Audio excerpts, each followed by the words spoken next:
రే ఇలా రా.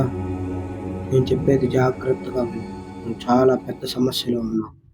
ఇందులో రాసుంది, నిన్ను ఒక ఆత్మ వెంటాడుతుంది.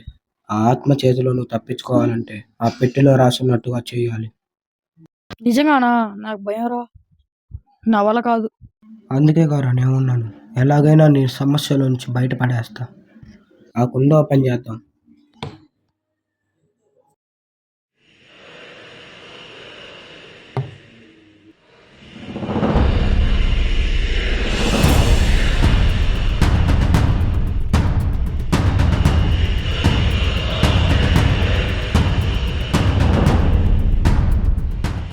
ఇదిగోరా.